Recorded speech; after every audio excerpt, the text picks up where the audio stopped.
possible that a man armed only with love is more powerful than an army? That is the soul-shaking question at the center of Hacksaw Ridge. Following the attack on Pearl Harbor, America ignites. A generation of young men, fueled by righteous fury, answers the call to serve.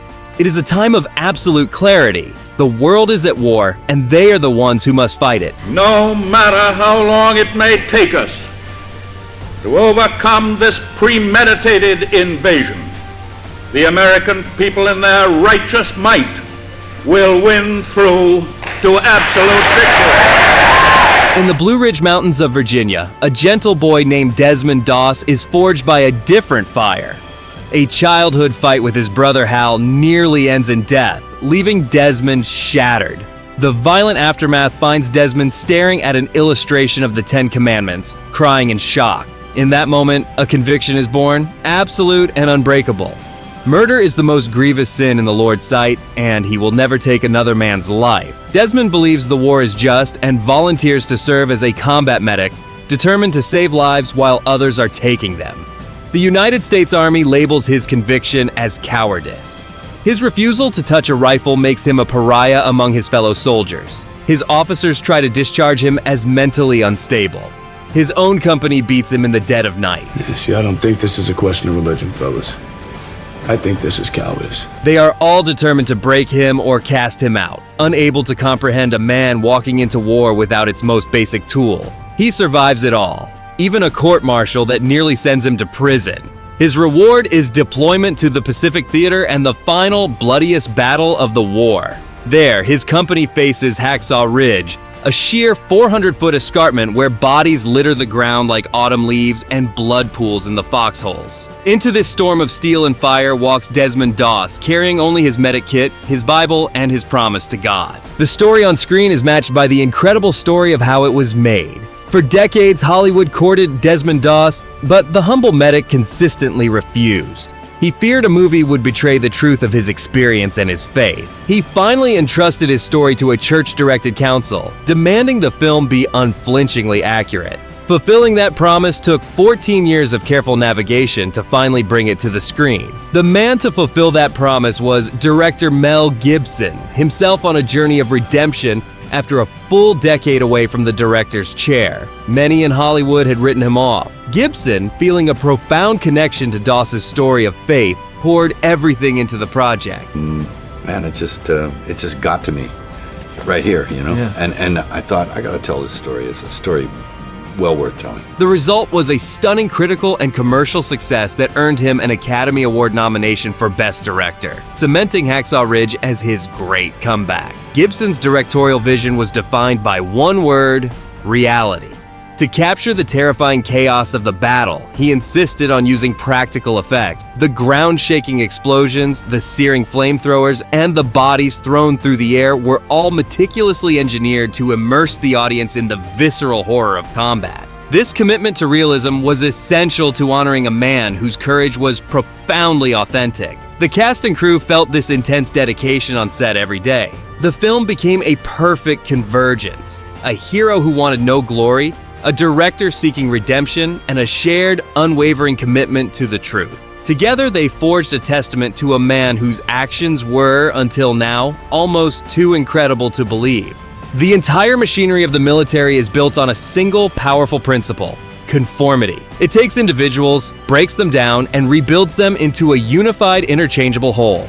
A soldier is part of a unit, and the unit is everything. From the moment the recruits step off the bus, Sergeant Howell hammers this into them: move together, think together, fight together. Into this perfectly ordered machine walks Desmond Doss, a wrench. Well, I'm sorry, Sergeant. I can't touch a gun. His refusal to handle a rifle is an act of pure conscience. To the Army, a conscience that contradicts a direct order is a flaw in the system that must be eliminated. The institution tries everything to force him to conform. The ridicule from his superiors is constant. The hazing from his fellow soldiers is brutal because they see his conviction as a threat to their own survival. They are a unit, and he is an outsider who refuses to belong. To the men tasked with training these soldiers, Desmond's stance is a fundamental breakdown of the rules that keep men alive in combat. And, I've always been a big fan of Mel's as a filmmaker, and I like that the movie was really about something. It was an interesting story I had never seen or heard of. This Desmond Doss who went on this journey. So I was really impressed with his conviction, his faith, and his ability to stay true to himself. When ridicule and violence fail, the institution itself moves to crush him. Captain Glover threatens a Section 8 psychiatric discharge, attempting to label his faith as insanity. When that fails, the Army escalates to a court-martial, threatening years in federal prison. Desmond's conviction remains absolute. His endurance reveals a profound form of strength, the power that comes from forcing the world to reckon with your principles, no matter the cost. In the world of war, the definition of a hero is clear and brutal. A hero is the man who runs toward the gunfire, the one who kills the enemy with skill and courage, the one who protects his brothers by destroying those who would harm them. He is personified by men like Smitty Riker, tough, cynical, and ruthlessly competent. In this world, a man who won't even touch a rifle isn't just an outcast. He's a coward, a liability who will get others killed. This is the label that follows Desmond all the way to Okinawa. He is the man they believe will be useless. The one who will be too busy wrestling with his conscience to help when the bullets start to fly. But on Hacksaw Ridge, when the Japanese counterattack erupts with unimaginable ferocity, the conventional definitions of bravery are blown to pieces. The armed and able-bodied soldiers are decimated, forced into a desperate, chaotic retreat. The heroes are running for their lives. And in that moment of total collapse, the man they called a coward makes a different choice. He runs back into the fire. What follows is a complete rewriting of the rules of heroism. Desmond's bravery isn't measured in kills, but in the 75 lives he saves. And Desmond displayed love for his fellow man. Not only would he not take a life, he would risk his own life to save a life. And it was like, that's kind of an extraordinary, selfless act of love. He faces the same machine guns, the same mortars, the same enemy soldiers, but his weapon is not a rifle. It is an unbreakable will to preserve life in the heart of a place dedicated solely to death. This extraordinary courage was something the actor portraying him felt was a guiding force throughout the production. We felt like we had his hand on our back with it. We kept on trying to remind ourselves. We would always be able to check back in with Desmond. That was always the thing. The film's ultimate statement on heroism comes from the men Desmond served with. The soldiers who once beat him and cast him out come to see him as a miracle. They refuse to make the final assault on Hacksaw without him by their side, waiting for him to finish his prayers before they will even climb the ridge. He proved that the greatest hero isn't always the strongest warrior, but the one whose sacrifice inspires others to believe in something greater than themselves. Where does a conviction so absolute that it can withstand beatings, ridicule, and the threat of prison come from? I hate him. For Desmond Doss, it was forged in the fire of his own home. His father, Tom Doss, is the town drunk and a ghost of the Great War, a man who survived the trenches of France only to bring the battlefield home with him. The violence he witnessed in 1918 seeped into his soul, poisoned his life and the lives of his family. Desmond's pacifism is a direct response to trauma. Desmond's refusal to bear arms is a shield for others and for himself. It's a wall built against the violence he inherited, a way to ensure he never becomes the man his father was. This deep personal wound is the source of both his pain and his extraordinary strength. It's a truth his father could only admit when surrounded by the ghosts of his past. In the end, the film reveals a tragic but powerful cycle. The trauma of one war created the conviction that would define a hero in the next. But Desmond Doss enters the battlefield to break it. His refusal to kill becomes an act of healing for the men he saves on the ridge and for the deep and painful wounds of his own past. Everything in Desmond Doss's life, the violence of his childhood, his love for Dorothy, the brutal persecution in basic training was preparation for a single night. After a catastrophic Japanese counterattack, the order is given: fall back. The American forces are shattered. Any man who can still move scrambles down the cliff face, leaving the ridge to the enemy and the dying. Desmond is there, at the edge of safety, with chaos behind him and escape just a few feet below. From the smoke and fire, he hears the cries of the men left behind. In that moment, his conviction is tested one last time. We gotta move right now. Come on, come on. He turns back to the battlefield and with all the strength in his soul, utters a simple prayer that becomes his mantra for the next 12 hours. Please, Lord, help me get one more. The climax that follows is one of quiet, agonizing, superhuman endurance.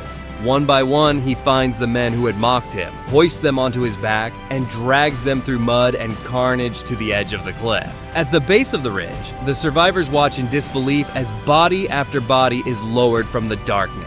The man they dismissed as a coward is single-handedly emptying the battlefield. He runs on pure faith, returning again and again to the heart of hell, repeating his plea, "Help me get one more." It is one of the greatest acts of heroism in American history, a story that almost defies belief. Hacksaw Ridge is a masterwork of filmmaking and an unflinchingly realistic war film. Mel Gibson's direction places you squarely in the chaos and terror of combat. The film's true power is its focus on the man who defied the violence. Andrew Garfield's transformative performance is the soul of the film, capturing a man of profound gentleness and unbreakable will.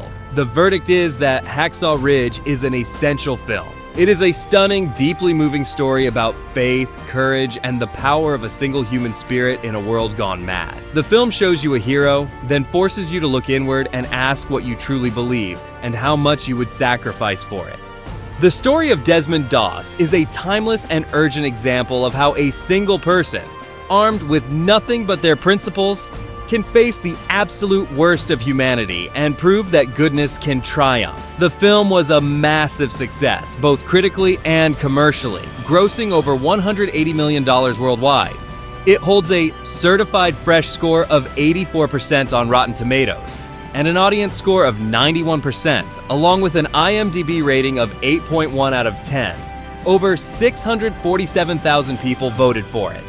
Hacksaw Ridge is available for rent or purchase on major digital platforms like Apple TV, Amazon Prime Video, and Google Play. It is also available for streaming on Netflix, HBO, and Amazon Prime.